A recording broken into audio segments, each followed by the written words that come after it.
Hello and welcome to today's video, a full review of the Jasion X-Hunter. They do have a pro version now as well, so if you want that review, drop a comment and let me know and I'll see if I can get my hands on it. But if you don't know what this channel's all about, I don't do marketing stuff. I'm not trying to sell you this bike. I'm just riding this thing, testing it, and giving you my honest opinion so you can decide if this is the right bike for you or not. And if you appreciate that, drop a comment, like, subscribe, you know the whole deal. But what am I gonna cover in this video? Well, first, I'm gonna tell you who I think this is for, because I think that's important because there's so many different types of e-bikes out there and they match different types of riders. I'm then gonna break down everything I've experienced on this bike so you know what it feels like, how it handles, how connected it is, how well it brakes, top speed. I'm gonna do a lot of tests and put that on screen. I will not talk about everything, so pay attention to those screens so you can see all those tests and some of the details about this bike, because I don't like talking about stats. That's so easy just to read on screen. That being said, this bike's kind of all about top speed, so let's give it a quick test. Let me get around this corner and I'll be right back. All right, from a stop, let's go and see what this thing has. Not pedaling, just acceleration. 15 miles per hour, 20, 25, 30, we're there. So I'll come back and talk about the power and acceleration, but first let's just talk about who this bike is for. This is a folding e-bike. So folds right here, see if you can see that, and then it folds in between me. I'll point down right down here, and basically you could take a big old e-bike, fold it up into almost nothing, and throw it in a car, trunk, whatever you want, and be able to take this and have the e-bike fun experience wherever you want. But a lot of them, if I'm being honest, they're not that powerful, and what this one's trying to do is have a little more power. 1400 watts, 85 torque, so it's a little bit more powerful. And so really, that's who this bike's for. Someone that wants to be able to fold it up, take it anywhere, get out there, but still feel like they have some power, to have some thrill to it, have some fun to it, and not feel like they're on just a really slow e-bike. So let's just jump into that. Let's talk about the power. You saw how fast I got to 30 miles per hour. If I'm being honest, this does not feel powerful. It does not feel jarring. It doesn't feel like it's gonna throw me off the bike. It honestly doesn't even feel that fast. But when I look at the speedometer, it really surprises me how quick you can get to 30 miles per hour. Now, out of the box, it's limited to 20 miles per hour. I did change that setting. It's setting P8, I believe it was. So very easy to change. I did that. But if you want to just be at 20 miles per hour, you can do that. But it's kind of a funny one because it just feels like it's not powerful, but it really actually has quite a bit of power. And once it gets to that 30 miles per hour, it maintains it very easily, which a lot of bikes can't maintain that top speed very easily. By the way, help me out here. I'm trying to get a better understanding of what my viewers like to see. What are they interested in an e-bike? What features, functionality, type of e-bike? That way, when I go out and purchase these, I'm purchasing ones that people actually probably want to learn about. So if you don't mind, comment below and let me know. It will help me out a ton. Thank you. All right, so solid but sneaky power. Folds up next to nothing. But what else this thing got going on? Well, as far as e-bikes go, this is a pretty standard build once you unfold it. Shimano 7-speed shifter, the typical up-down selector here, hold up and down if you want to get into the settings. It's got the headlight, it's got the horn, it's got brake lights, front shocks. One thing this does that some e-bikes don't have is it also has a center shock to help make it a little bit more comfortable. So that is nice. Now, as far as comfort, rideability, cornering, just how does this thing feel going down the road? Often folding e-bikes give you kind of an upright feel. You can see that this is kind of a real tall, real straight front post here. And then on top of that, the seat is a little bit lower, and that is one con for me. Now, I'm a tall guy. If you're not, this might not be a thing for you, but having the seat at its highest setting, I cannot fully extend my legs. And I don't want to fully extend them, but I almost want to when I pedal, just shy of full extension, and I can't quite do that. It's a little short for me, so I don't love that. It's a minor detail. I'm still able to pedal really well, but something to point out if you're on the taller side, I'm 6'3". It does lean into more of an upright feel. You just kind of feel like you got to sit up. Now I can lower this a little bit. This actually has quite a bit of range to it, so that is nice.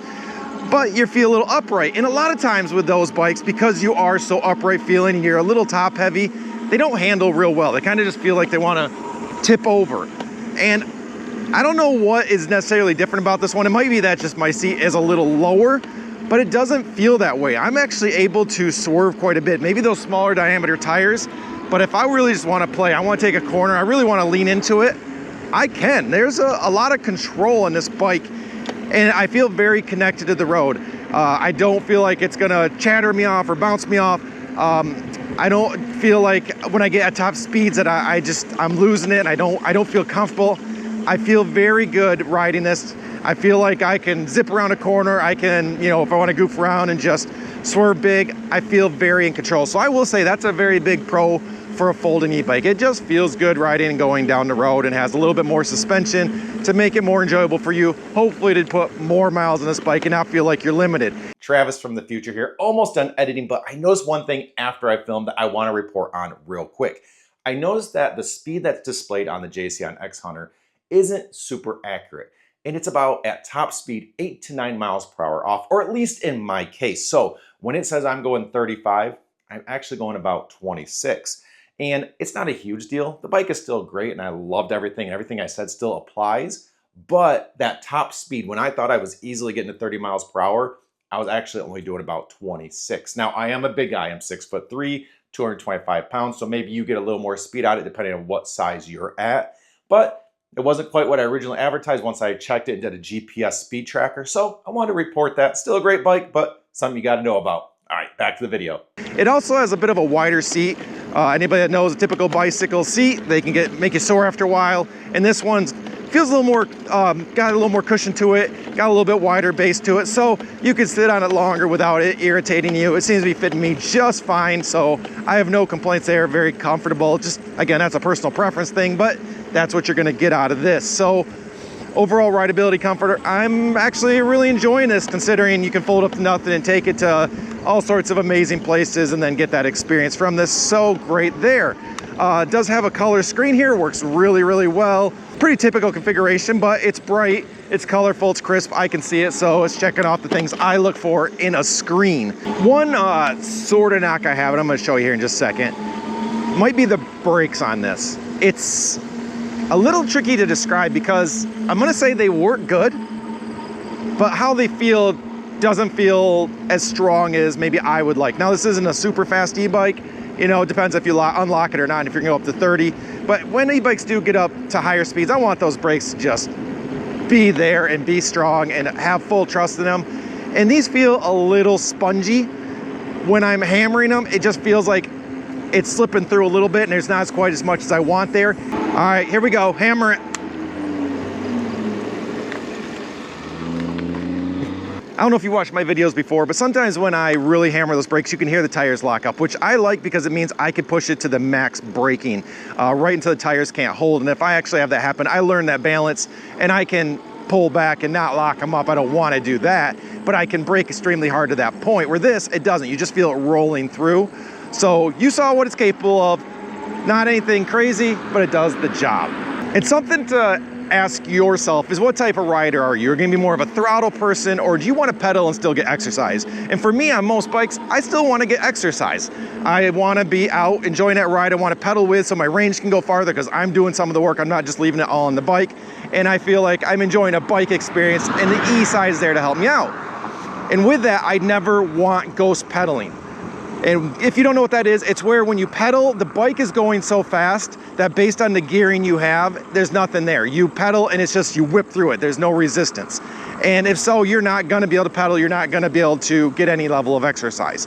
And with this, before I unlocked it at 20 miles per hour, it was a pedal along experience right at that top speed of 20 miles per hour, and it was fantastic. I very, very much enjoyed it. Now, once I unlocked it and got to 30, it still doesn't ghost pedal, but there's not as much resistance there. It's more of a lighter, but you're still able to work together. You're still able to extend that range and get a little bit of exercise. Another good thing about this bike, or depending on how you're gonna ride it, is it has 4-inch off-road tires on it. And those are gonna be able to just handle so much stuff. When semis wanna pass me, I'm not showing it on screen, but I've been pulling off the side in this really thick stuff that would, you know, bounce any other bike around or get stuck or just maybe even fall off of it. And this, I just roll right through it. You know, if you wanna go through sand, mud, off-road conditions, whatever it is, it's gonna be able to handle it.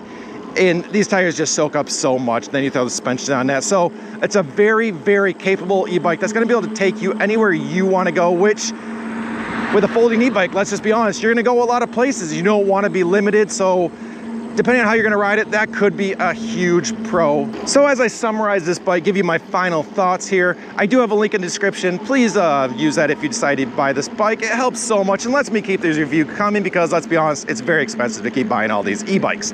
Liking and subscribing really helps. So if you haven't yet, please do so. Tell YouTube what is up in that algorithm. But final thoughts. I love that it's a folding e-bike. I love that you could take it anywhere. The power is sneaky.